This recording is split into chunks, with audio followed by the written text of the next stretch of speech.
వృషభ రాశి వారికి ఈ వారం వృత్తి ఉద్యోగాల పరంగా సానుకూల పరిస్థితులు గోచరిస్తోంది. వ్యాపార వృద్ధి చక్కగా ఉంటుంది.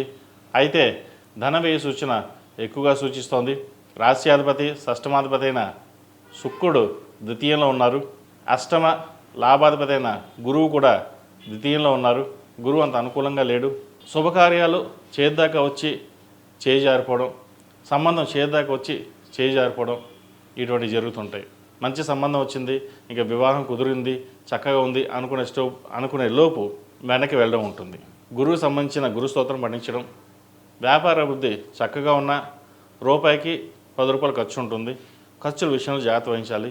ఎవరికి హామీలు కానీ పత్రాల మీద సంతకాలు కానీ చేయకూడదు. మనం బాగున్నా సరే పక్కవాడు బాగుండాలి అనే ఉద్దేశం మీకు బాగున్నా సరే అపాత్రదానం అనేది చేయకూడదు.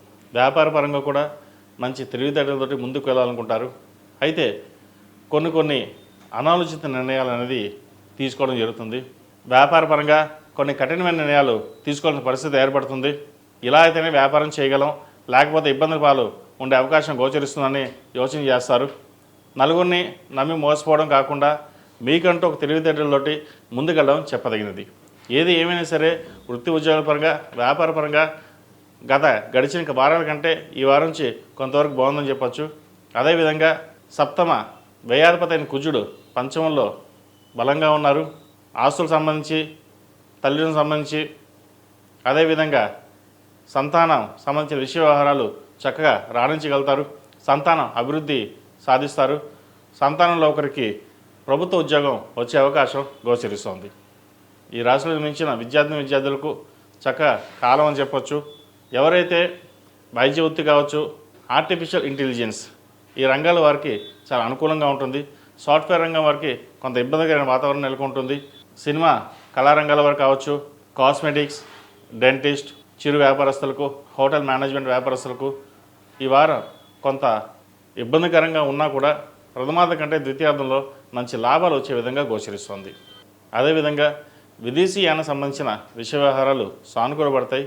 అయితే H1B విషయంలో కొంత స్తబ్దత ఏర్పడుతుంది. వచ్చినట్టే వచ్చి చేజారిపోవడం లేదా పెండింగ్ పడడం అనేవి ఏర్పడుతుంటాయి. వాటి విషయంలో కొన్ని జాగ్రత్త వహించండి. ఈ రాశిలో మించిన స్త్రీలకు వృత్తి ఉద్యోగాల పరంగా వ్యాపార పరంగా సానుకూలంగా గోచరిస్తోంది. వివాహం కాని వారికి వివాహ ప్రయత్నం చక్కగా చేసుకోవచ్చు. మంచి సంబంధం కుదురుతుంది. అదేవిధంగా సంతానం కోసం ప్రయత్నిస్తున్న వారికి సంతాన యోగం లభిస్తుంది. అదేవిధంగా కుటుంబ సభ్యులతో కలిసి విహారయాత్రలు, దైవ దర్శనాలు ఎక్కువగా చేసుకుంటారు. మన సంకల్ప సిద్ధిరస్తున్నట్టుగా కోరుకున్నది ఈ వారం నెరవేరుతుంది. చక్కగా శ్రావణ మాసం ప్రారంభమైంది.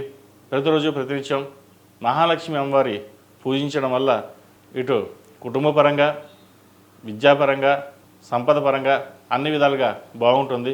ప్రతిరోజు ప్రతినిత్యం ఆరవెల కుంకుమ, మొగలు పువ్వు కుంకుమ, కుబేర కుంకుమతోటి అమ్మవారిని పూజించండి.